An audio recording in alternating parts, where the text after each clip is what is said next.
Hello, everybody. Thank you for joining us for episode 5 of Book Talk.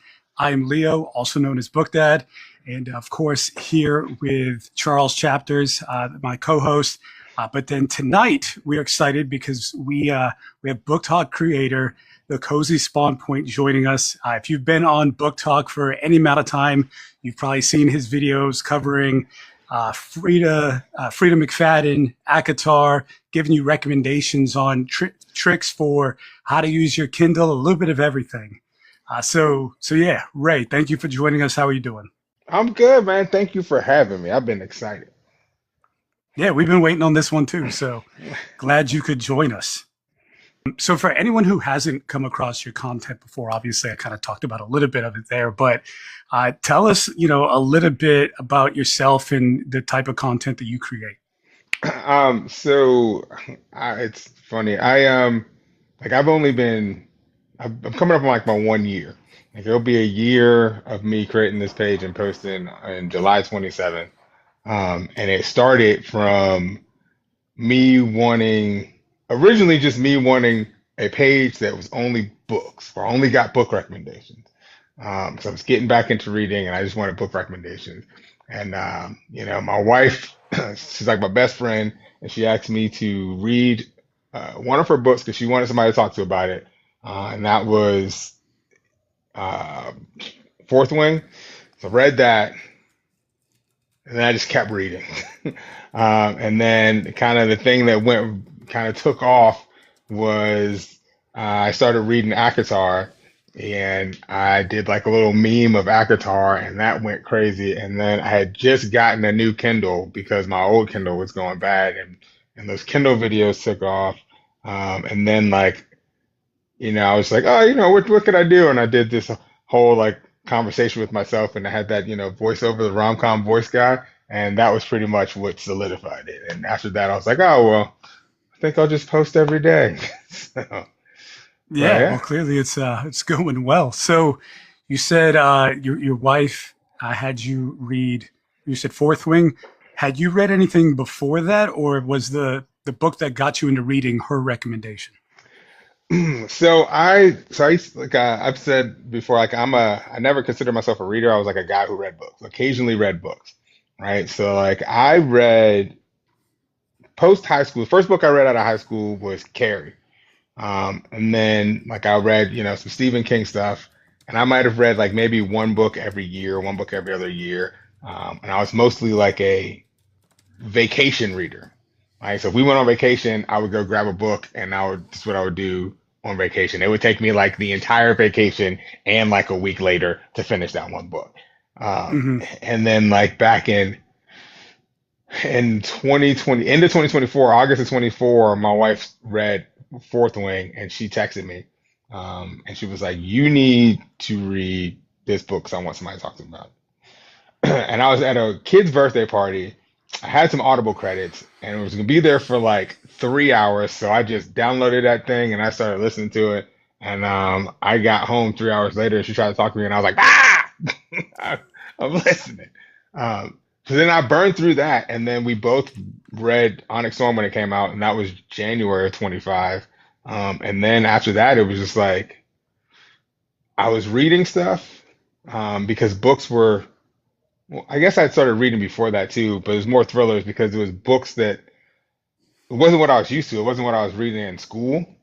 Hmm. Um, but like so, Onyx Storm made me that made me read like more consistently. And then the next book I read was Dungeon Crawler Carl. That was March of 25. And hey, thank you. And I read all of those in 3 weeks. Could not put Yeah, them down. definitely And not then reading those in school. yeah, yeah. And then after that, it was just like, what's next? What can I read next? What can I read next? And and then Akatar was kind of like what got me. I was like, this is amazing. Hmm. And then I just kept going from there. So you mentioned reading Onyx Storm when it came out. So you were reading for a good bit before you actually started making content. Yeah, yeah, yeah. So I read Fourth Wing in October, and then Iron Flame in November because Onyx Storm was coming out in January. And my wife was like, "You got to get through these before this book comes out."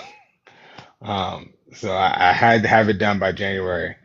So then Onyx Thorn came out, and we read that together. Okay. And so, and now, if I saw right, are you giving her one book a month to pick for you to read? Yeah, well, yes, yes. She picks one book a month that I read. Okay. She picks books that stick with her, like long after, and most of them are traumatic. They have Mm, been traumatic. So someone just, I just reposted someone's story because they read the last one was Saving Noah by I Lucinda saw that. Berry, and like when I did Under Your Scars, everyone was like, "Good luck." That was not adequate. Like that was not adequate. And then this time, people were like, "What did you do wrong? Why is she mad at you?" And they were like, "You're gonna need therapy." And then Lucinda Berry on my Instagram page, she was like, "Check back in after you're done." And I was like, "Well, that doesn't sound well." Um, Mm, but it but I just finished it, so okay. Yeah, yeah. that's one that I plan to get to eventually, but yeah, I expect it to be very traumatic. So Oh yeah, we'll see how it yeah, goes. So yeah. it's funny that you read one book a month picked by your wife. I do the same thing. Uh, Nice, and because of that, I have also read all of Akatar so far, and then earlier this year, all of Fourth Wing. nice. What it she just had me read oh, what is it? The Lights Out series. I think it's called something else, but yeah. And then this month, starting this one, which you've read as Yes, well, right? it's my favorite. This is her favorite of the SJM books. Yeah, It's I my just saw your favorite. video of where you were looking at A Court of Thorn and Roses, and then compared to Crescent City. And it's Yeah, like A Court of Thorn and Roses is nice and flowery, and yeah, then Crescent City is like, "Bruh." yeah. Trauma. Yeah, it's great. Oh, see, Yeah. So Crescent City, I love, right? And because so my wife was like, "You need to read Crescent City." So like Trent and I kind of started close at the same time, and he was like, "You gotta read Throne of Glass." I'm reading Throne of Glass, and my wife was like, "Read Crescent City." So I read Crescent City, and someone described it as like Fey Law and Order, and I love Law and Order, and mm, yeah, it is. okay. Yeah, she thinks that of the SJM books, this would be the series that I like the most. So we'll see how it goes. It's good. It gets a lot of hate, and I think it's because the books are so long. So Mm, like if you think of like how long takes her the background that she does in like the smaller books, like her usual first in series, it's double that because it's a long book. yeah, all three of them are pretty thick. Yeah, they're thickums. Yeah, nothing wrong with that. So, has your wife given you any recommendations that you've gone into and you were like, I'm not excited about this, but we're going to give it a try? And then you were like pleasantly surprised? No, because I go into every book blind, so Mm, I'm always surprised, and it's been like that all my like even when I was reading stuff like as a vacation reader, I would just see a cover and be like, "Well, this looks cool," and I don't read the blurbs, I don't read the back, I don't read any of that until afterwards. Um, but yeah, I go into like everything blind, so and like my wife and I have pretty similar taste, so I've liked everything that she's had me read. okay. So, hadn't pushed you too far out of your comfort zone yet? No, I mean my comfort zone is very wide. Yeah. It's like I don't feel like I know I always hear people talk about like reading slumps and all this other stuff, and I'm even though I'm fairly new to reading consistently, like I don't have that issue because I'm read like if you look at even if you look at my page or if you or you can see it with my wrap ups, right? It's like I'll read a thriller and then I'll read a romantasy and then I'll read a rom com and then I'll read like a urban fiction. I'm all over the place. It drives her crazy because I won't necessarily finish a series um, because I don't want to get bogged down. Hmm. But yeah, yeah. Cool.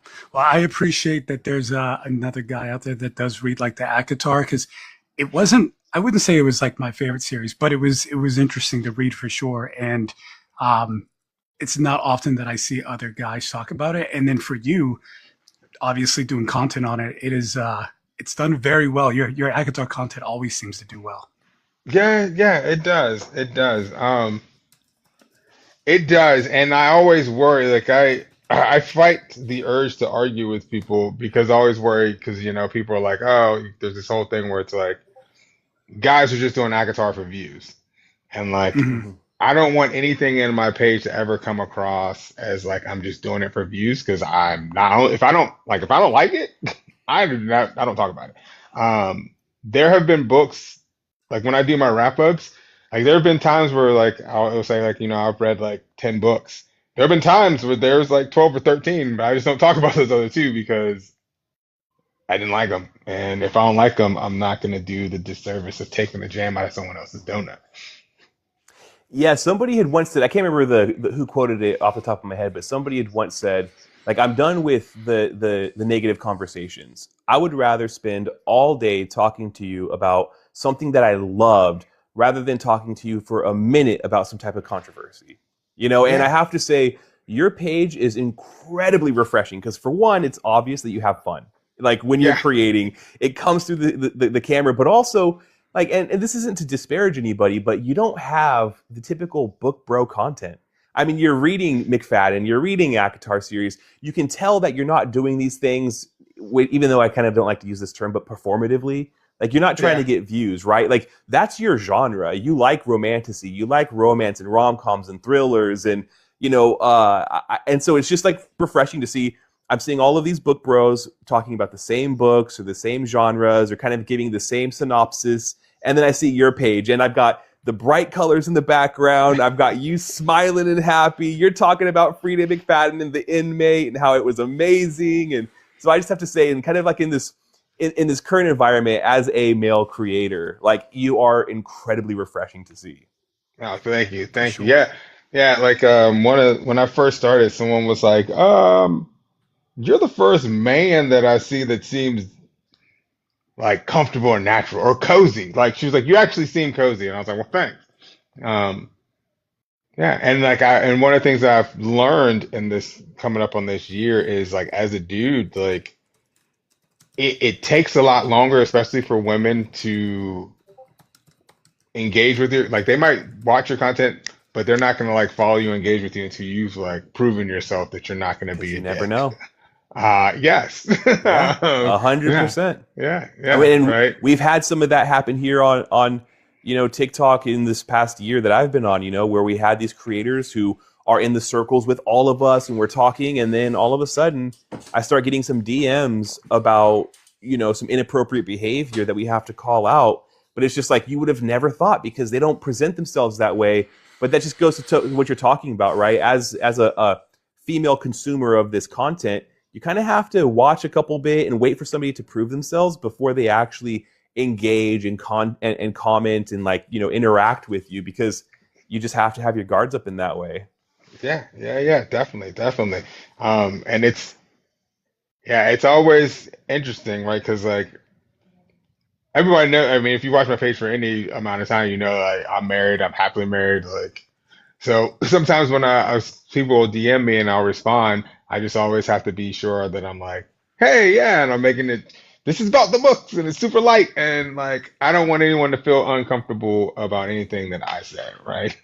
A Yeah. 100%. That's I think, and then again, a same thing as a married man. For one thing, I'm always talking about my family. I want to make it very clear, like this is book talk. I'm here for book talk. But you talked about somebody saying you are the first page that I see that's like cozy, right? That it's Yeah, actually cozy. And then you look at your name, the Cozy Spawn Point. Like, yeah. where did that name stem from? Because it seems like you're a pretty avid gamer, Spawn Point. People call you cozy. You come off as Yeah, cozy. yeah. Right. So, I was just so like I said, I started this page because I was like, I want book recommendations. Right? Because I had like the page that I had before, and like I would get book recommendations, but it was always mixed into with like a bunch of other things, and I was like, I just want books. And I was like, well, I might talk about books, but I might talk about my other interests because at that point I was playing I play video games. So I was like, well, I like cozy things, and how else am I going to get this video game stuff? And I was just like, well, Spawn Point, like we're spawning in, and I was like, Cozy Spawn Point, it makes sense, let's do it. So, What are some and of then the it was video games born. that you like to play?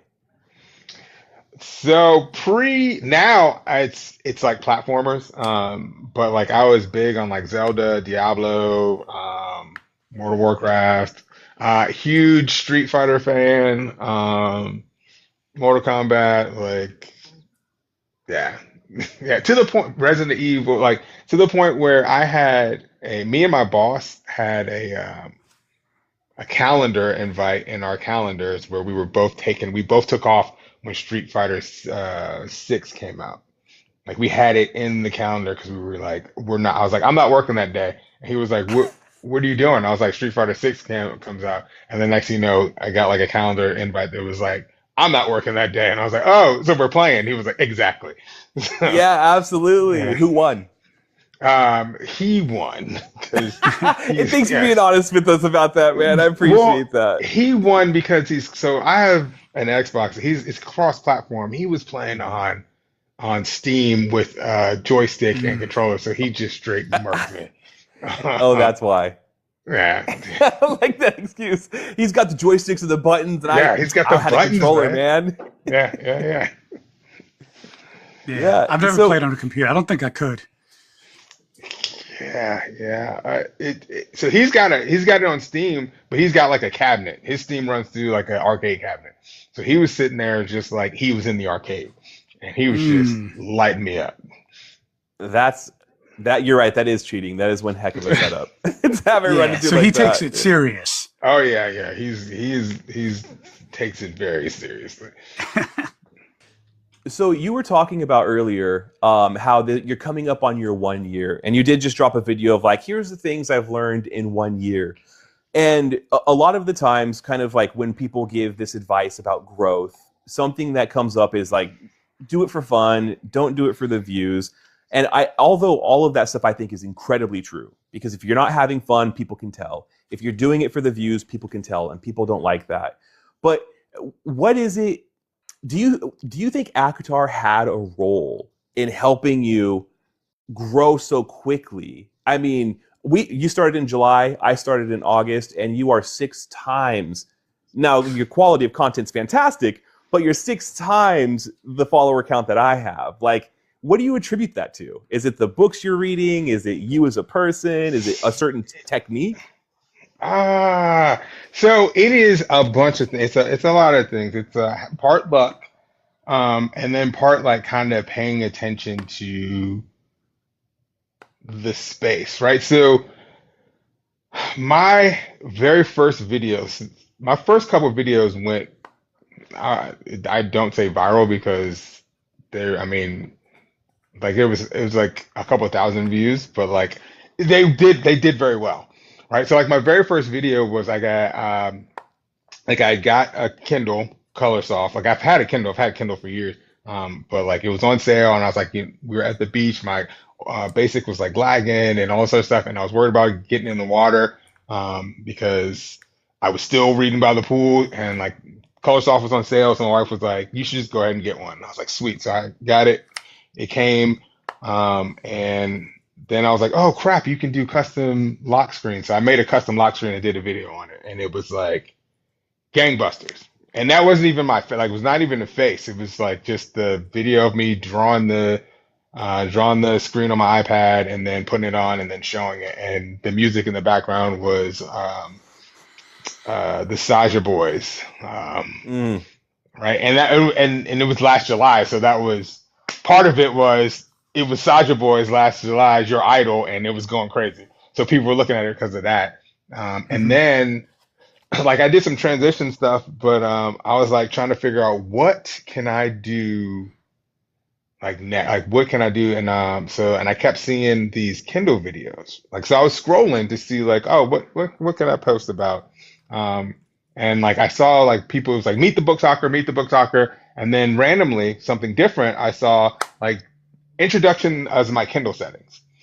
So like my second video was that, and that went crazy as well because one, people were like, I mean, it was a Kindle video, so people were looking at it because when people are looking for Kindles, it pops up. And then it was like, and then it was like, oh my gosh, you're a man that reads? And I was like, yeah. And then the next video was, it was right when I was about to start reading Akatar. I did like this meme using. Have you ever seen the movie Easy A Yeah, with with Emma Stone? You Stone. know the like Pocket Full of Sunshine. I did that with Akatar, and then that went crazy, right? And that was so like that was the video that started like so the Kindle video and the Akatar video kept going, and people just kept like engaging. And at that point, my cousin, she does social media, she was like, "Hey, you need to post 3 times a day." And I said, "I'm not posting 3 times a day." Um, so she was like, "Okay, well, just be consistent and find something that works for you." And I was like, "All right, I'll post once a day, every other day." And she was like, "Just make sure you do it as long as these videos are circulating. Make sure you keep doing that." So I did that, and then I this lady popped up on my page, and she was like, "Hey, like men, the cheat codes are in the book." She was talking about like spicy books. She was like, "The cheat codes are in the books. What your wife wants is in the books." And I just like stitched that and like had a video where I opened my wife's Kindle, and then it had like some spicy audio playing, and then I like turned my hat around, took off my tie, and like walked out. And people were like, first off, that was the first time I've seen a video with a man hearing spicy content and they didn't look disgusted. Yeah. And people, because you know, normally you see the video where it's like the AirPods and like the dude's like, "Oh, what are you listening Hmm. to?" And like there was a lot of people that are like, "Hey, we're here for this and we're here for you."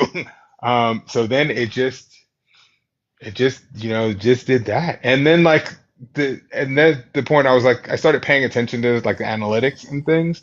Um, so like I found something where somebody was like, be consistent. It doesn't matter. You don't have to post 3 times a day. You just have to be consistent. And they were kind of talking about why posting 3 times a day works. And I was like, okay, I get why that works. I'm not going to do that. I'm just going to do like every day. And then because I had that catalog of people were seeing me show up, that's where it kind of like it picked up. So Avatar helped, but it was being consistent and then just like paying attention to what was going on. Also, like the thing that helped for my very first 2 months, um, like I started paying attention to like search terms, and I would tailor the my con like the captions for what I was talking about and what people were searching for. And Hmm. for a good 2 months, I would get TikTok notifications that was like, your content is in the 99th percentile of searches for such and such. So where people kind of peter out is that search, and like my videos were getting pushed mainly because of search functions and not for you. So people would see my face and then they kept seeing it because people were searching for certain things. So Okay. So you mentioned you have a cousin that's in social media. So is she successful account? Is that like you're getting tips and advice when you started from her? no, the only thing that she's so she does travel content. And she's done that forever. And she saw my video because her brother saw my video and was like, "Did you see Ray's got like all these like his views?" And she looked at it and she called me and she was like, "You need to post 3 times a day." And I was like, "No." And then she was like, "Okay, well, you need to post consistently while that video is circulating." And so that was pretty much the extent of that conversation. And then every once in a while, like I'll ask her things, but mostly it was just like she was like, "Be consistent, make sure you're consistent." And she's like, Gotcha. "If you're Yeah. consistent, it'll work." And the reason I ask, I actually, I have a sister-in-law who has done very well for herself. I think TikTok, Instagram, and Facebook. She's just shy of 1 million on all the accounts.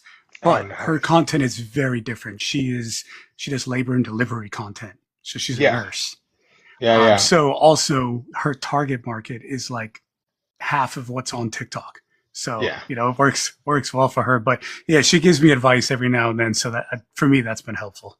Yeah, yeah, yeah. No. And I used to like watch like for a while. It also helped that I had two pages. Like I had my personal page and then like the Cozy Spawn page. And whenever I would have questions about like content stuff, I would do it on my personal page so it didn't muddy up my recommendations and all that stuff. But I started paying Mm, attention to like what people were saying and then kind of looking beyond what they were saying. Like with the whole like post 3 times a day thing. Um, and like I started listening to them and then looking at it and then figuring out why people were saying that. And it was like, if you post 3 times a day, the likelihood of something that you post resonating with people is greater.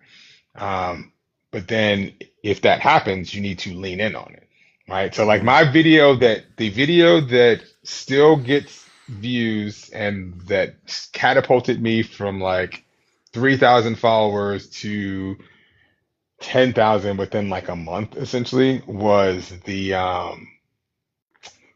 This is Ray. Ray likes reading books about Yeah. fairies, right? So then it was like, okay, people like this. So it's like people like the Kindle videos. I just need to make sure that I do those at least like once a week. Hmm. And then it just kept pushing. And then so it was like, those are my three, right? And then I can experiment and do whatever I want and find my voice and find things with the rest of the week. But as long as I got those three, and then it just became other things. But it's just paying attention to like what works is what I see people peter out is they'll have something go viral and it'll be something that they don't like doing.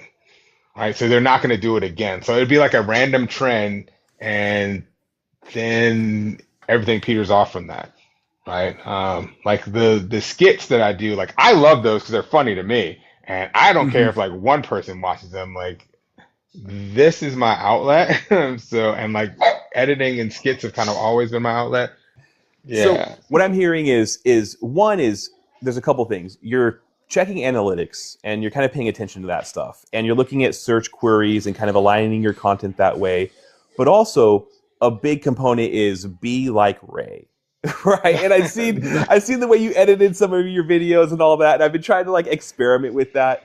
But I want to kind of know what like because you do seem jovial and you have this great content and you have this great personality, like what kind of life creates Ray? Dude, What was this it is like kind of growing up? And because oh. different paths lead to different people. Oh, so this is like one of the most endearing comments that I got from someone. So 'cause I started posting on Instagram, which also posts on Facebook. And I started posting on Instagram because someone that follows me was like, "Hey, I like your stuff. I think my friends would like it. They don't have TikTok. Can you post on Instagram?" And I was like, "Sure, why not?" Um, but when it started posting to Facebook, it was posted to my personal Facebook page. And one of the people that I went to high school with was like, you know what? It is so refreshing. You have not changed since we were in high school. And I was like, oh, it's awesome. Um, but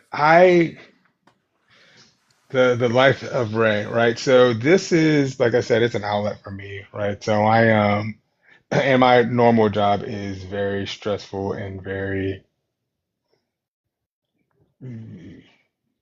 it's a lot. So, this like making content is kind of like it helps me decompress. So like I am just really big on representation and not just representation for like race or like gender, but also like just having the same ideas, right? So like when someone said something to me in a comment, they're like, "I'm so glad that you said you're a slow reader." Because I'm a slow reader and I'm always embarrassed. It's like I hardly ever get embarrassed. And that comes from me growing up. Like my family life when I grew up was kind of rough. Well, not rough. My mom was very difficult. She alienated like our entire family. So I was always the intermediary and buffer. So I had to learn a lot of patience and things like that. And then like as far as representation, so So you're in a lot. So every state has a version of like the FBI, right? Like the Yeah. state version of FBI. So I am a special agent with that in my state, and I investigate child exploitation. That's it. Mm-hmm. Mm. And like the reason why I got in law enforcement because I had a very messed up experience in high school because I'm black. And essentially, I was like, yeah, we're not going to have that. Like, we don't need any more racist cops. So we need people that are going to stand up for that. So then that's what catapulted me in there. And I've just always been me. Like, I always talk about stuff and I always try to bring levity to serious situations. And our cases are kind of some of the worst things that you can see.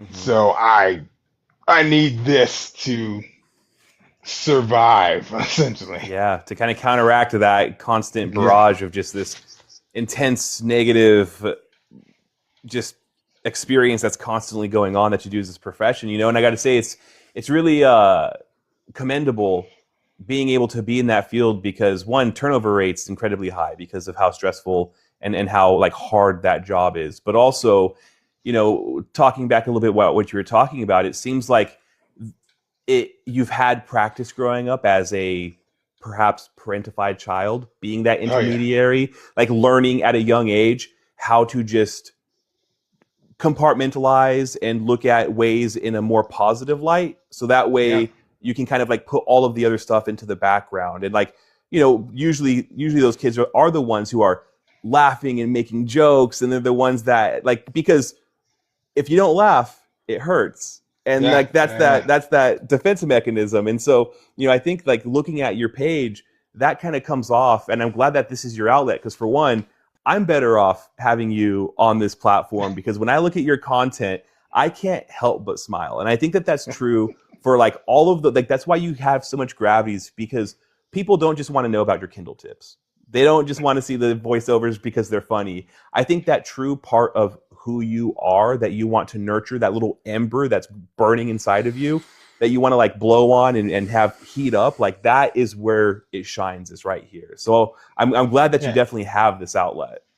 Yeah. Yeah. No, it's fun, right? I love it, right? And I'm me, I'm me, like what you see um on the page is generally how I am all the time. Some like there's been comments where people are like, "Did your wife know you're doing this?" I'm like, "She knows who she married. Yeah. This is not a surprise for her." And then generally she'll be yelling in the background, "Yeah, I know." But yeah, it's like I'm just I'm like this all the time. Yes. Yeah. So some might say, right, that the content creation aspect and even reading might be an escape, but it really sounds like this is a coping skill. Like this is Yeah. something that you do because it fills your cup instead of takes away from it. Yeah. Definitely. Definitely. And And like before doing this, like I was always making content for like family stuff. Like we would go to vacation, and I would take all the clips, and like put them in the videos and things like that. My son was in soccer. He is in soccer. He is a soccer player. He's in travel soccer. He just made the elite team. But even when he was little, like, hey, um, I would take video of their soccer games, and I would cut it to music and like cut it up, and like I make them all look like they were messy. Um, and yeah. like the kids like loved it, and the parents like loved it, and they used to be like, "What?" When he moved on to more competitive soccer, they're like, "What are we gonna do without our photographer?" And I was like, "I don't know." So yeah, it's Well, at least content he's got a creation's been highlight a reel. thing. Yeah, yeah. Oh yes, yes. That was the first, and like the first time I did it, like I wanted to make all the kids like highlight reels. That's how I did it. So like we had the game, and like I cut up all of their, either they had really good passes or really good blocks or even goals. I would cut it up and I would highlight that, and then like I freeze framed it so they were like mid kick, and I put their name there. And the kids freaking loved it. One of the other things I want to mention is you mentioned kids. If I remember right, you had used your platform to get donations was it for the school that your kids go to? Yeah, right. So. back when I hit, so when Trent hit 10,000, so first off, like I, I don't even think, like I'm surprised anyone watches my stuff anyway. But like, and I'm always just like a regular dude. But like one day I was scrolling on TikTok and somebody was like, "You should go live. We want you to go live." And I was like, "I don't even know what you do on a live." So then I started scrolling lives to see what people were doing. I saw Trent was live with a friend of ours, JD, and like I just popped into his. And he was like, "Hey, come up." So then I came up and like I was super excited because for me he was like this huge like Mm-hmm. internet star. um, and we started talking about, it was close to October and we started talking about like horror books and he had never read horror books. He had never read any Stephen King stuff. And they're like, well, let's do like a book club. So we did that. And then when he hit 10,000, I was at like 9,975 and he was like, yeah, like let's use our platform to do something. And I was like, yeah, let's like, it's like we're like, when are we ever gonna have 10,000 people? Let's like do something for charity. So like he came up with some stuff for some like art supplies things, and I was like, well, I my kids are in school, so let me just put it out there to see who, like, see if I can get some books. And it was for Christmas, so it was like the first one was for Christmas, and I was like, let's see if I can get books for kids around Christmas time because I do like Christmas shopping with underprivileged kids and like people who need help all like every year. And this year I was like, well, this year let's see if I can get a bunch of like Angel Tree type like books. And then I went to someone mentioned like you should. What about the parents? So then I went to a local coffee shop and I was like, hey, this is what I'm doing. I've got like 10,000 followers. Like, would you be willing to donate some coffee? I want to get people to give books. I'm gonna get a bunch of color. I'm gonna buy a bunch of coloring books and like crayons and markers and things. If I can get you to give me some coffee, and then we get people to bring books, like I'm gonna go to the school and they've got a bunch of kids that need like presents. Can we do that? And the lady was like, yeah, definitely. Let me know how many. Just let me know. And it just spiraled, and we ended up with like at that one we ended up with like 25 bags. So it was 25 bags of coffee.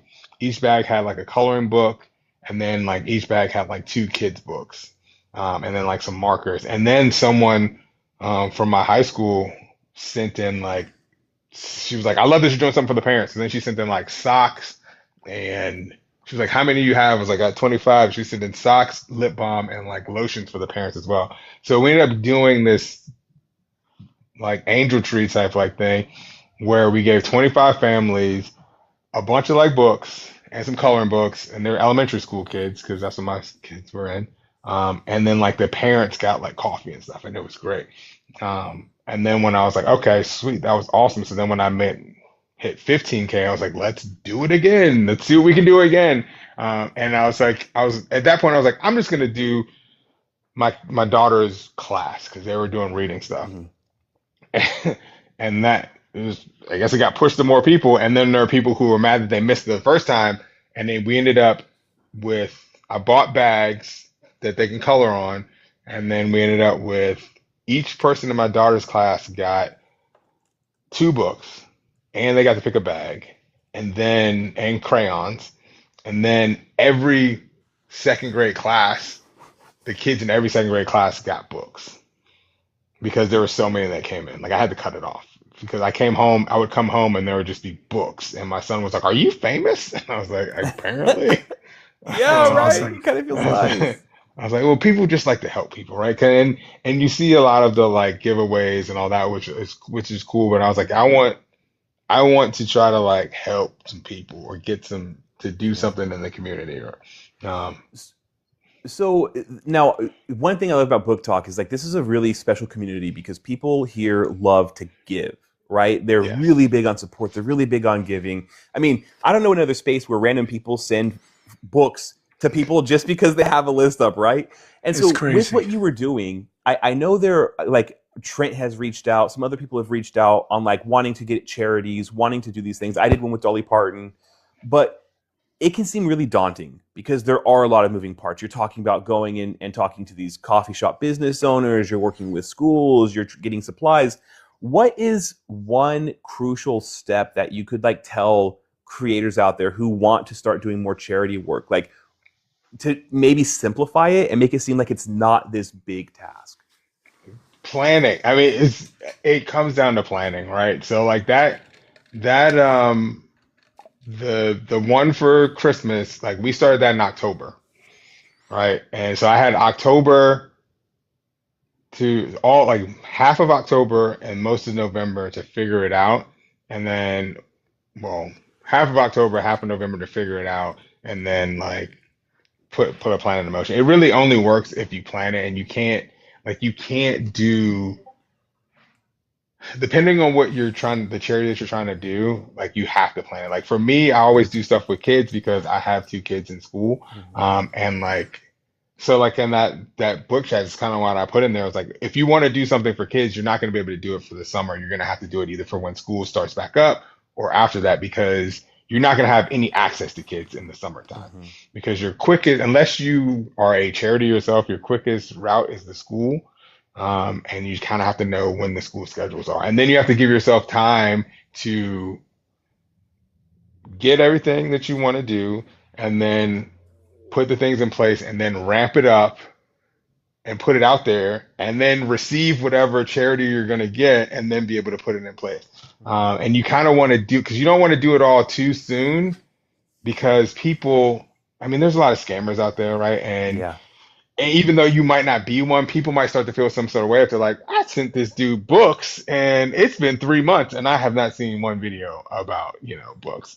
Um, like, yeah, I mean, because all my content creation is all pretty low key, but there is like some planning that goes into it. Yeah. Um, But so oh, yeah. chat, just get your questions ready, because right after this, we're going to have a Q&A session.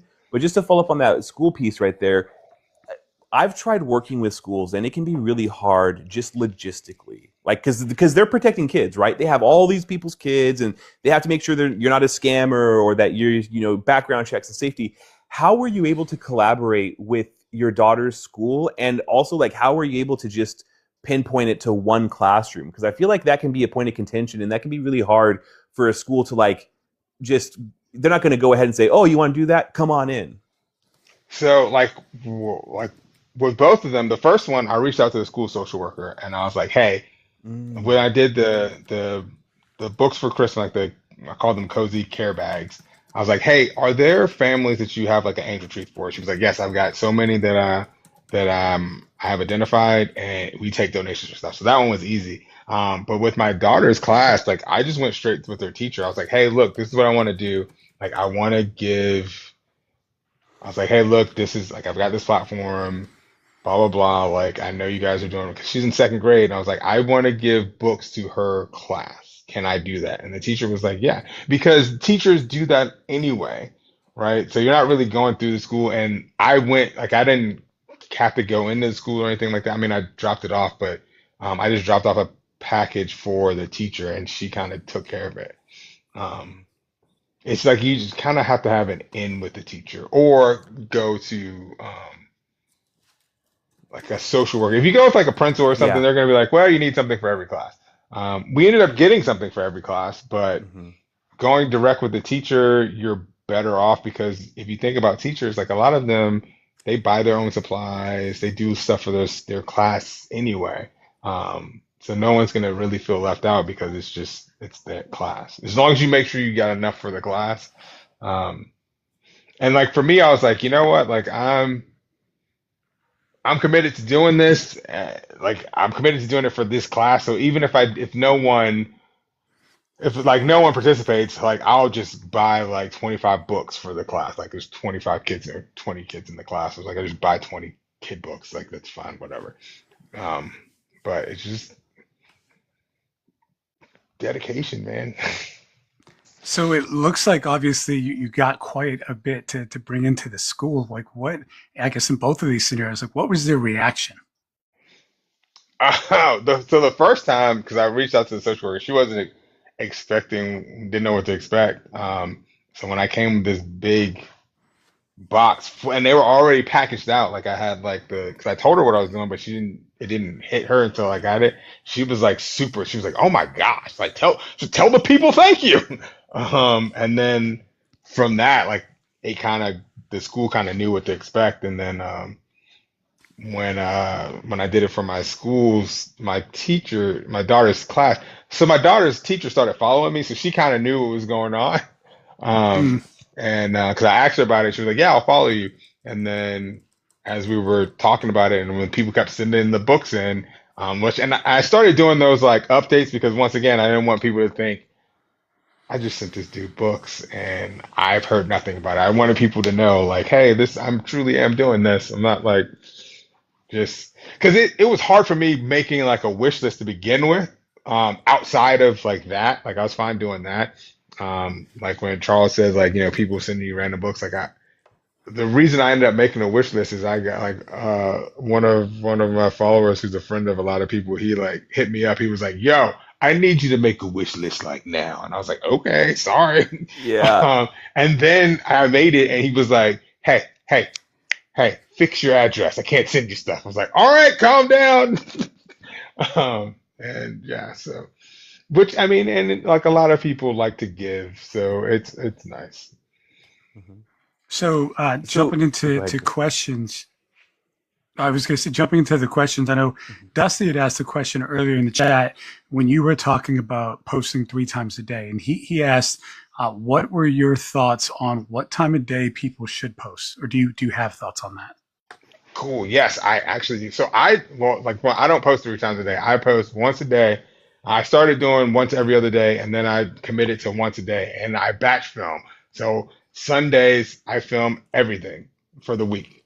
And like something random might come up where I'll film something else, but I always have like a back catalog. But I post, so if you have access to like those analytics, it kind of tells you when to post, like when people are most active.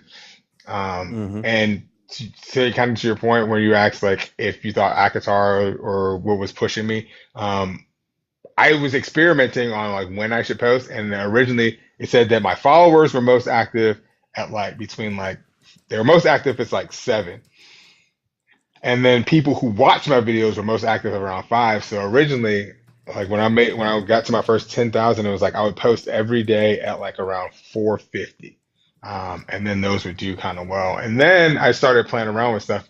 But what I found is if I posted, I was looking at the analytics and like the amount, it was like maybe 500 people more or less, and I was like, man, so people are active pretty much all day. Those numbers, man, they don't really like 500 people.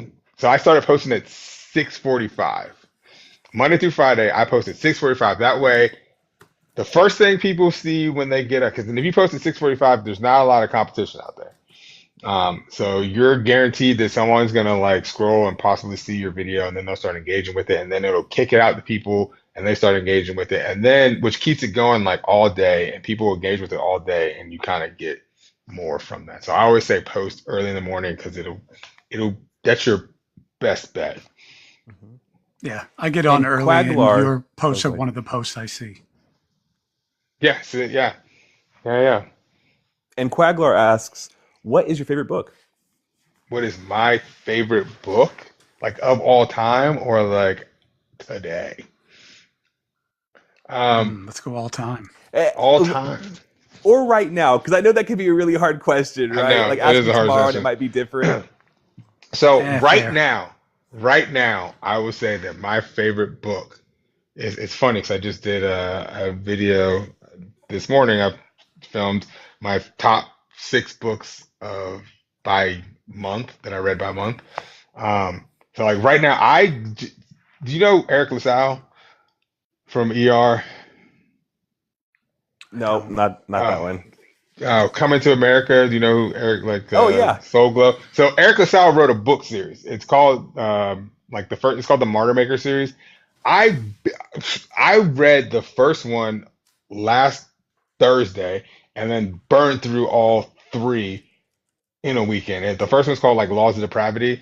It is a like procedural crime thriller where it's a FBI agent and two New York City detectives, and they're chasing this serial unaliver who comes every 30 years. He targets priests who are living depraved lives outside of the cross. It's freaking awesome. And right now, that series is amazing. It's Laws of Depravity, Laws of Wrath, and Laws of Annihilation. And then he's got one coming out in September. It's like Laws of Solomon, which is a spinoff. Okay. And Okay, who is the great. author of that one more time? And Eric LaSalle, Okay. Mr. Soul Glow from Coming to America. so we had some more questions come through too. So Mike asks, Okay. as a dad, is there a book dad you relate to or admire? I admire all the book dads, honestly. Any person, like all the dads that are reading and showing their kids how to read, I freaking love it. I love that answer you got to. because it's true. I mean, just I Yeah, think as a parent in general, like I love seeing all of these parents on Book Talk. Like you're talking about sharing reading with your kids and everything. Father or mother, just as a parent, I think it's so important to instill reading in children, and yeah, it takes time and effort. It's not easy when you're working all day, then you're taking care of a house, you're taking care of kids, and at bedtime, sometimes you just want to like give them a kiss goodnight, turn off the light, and then just go relax for a minute. But it's like, take that extra couple minutes, read with them. When you have some time and you're playing, take out a book and read with them, or let them see you reading as well. I think that's like really important. And I love that that's a big aspect here on Book Talk. gotcha. Oh, okay. So first off, so Kaylin, so remember when I was talking about someone said that I was like the first person that the male that they felt was cozy. That was Kaylin there. Hey, but I guess the conversation about the what we learned about women was if there was any more to add about sense of trust and safety in order for women to trust your content.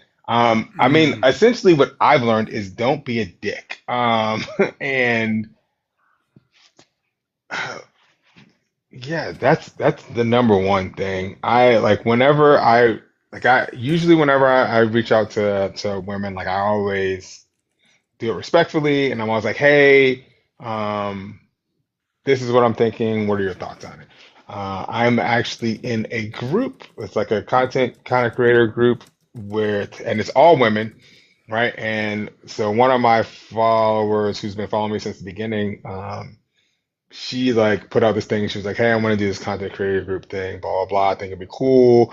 And I was like, "Oh yeah, that sounds cool." And I was in the comments, and she was like, "Yeah, we're gonna do it, blah blah blah." And then she was like, "Would you be?" I was like, do I count as a book girly? I totally understand if I don't. And I sent that to her personally, and she was like, "Oh yeah, definitely. Like we see you as a book girly." And I was like, "Awesome, cool, thanks." Um, right.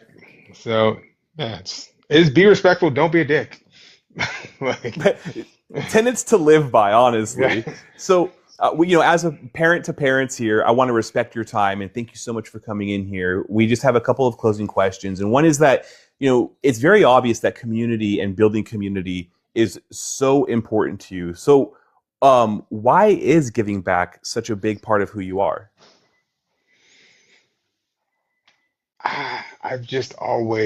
I've always been that way, right?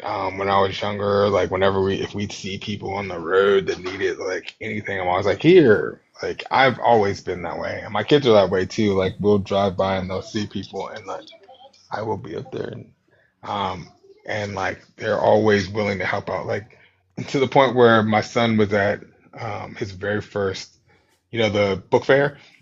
We sent him with money to the book fair, and then he came home and like I was like, "So, do I got change?" He was like, "Nah, I spent it all." I was like, "What'd you get?" And he was like, "Well, I got this, but my friend really wanted this book. He didn't have enough to get this book, so then like I was gonna get two books, but I decided to get one book, and I gave him the other money so that he can get his book." And I was like, well, "That's awesome. Let's go get the book that you wanted."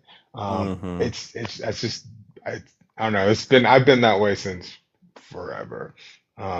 And it's my parents were that way. Like my mom was difficult, but she did alienate their family. But she would in turn help out any stranger and give the shirt off her back to anyone, even though she was very difficult.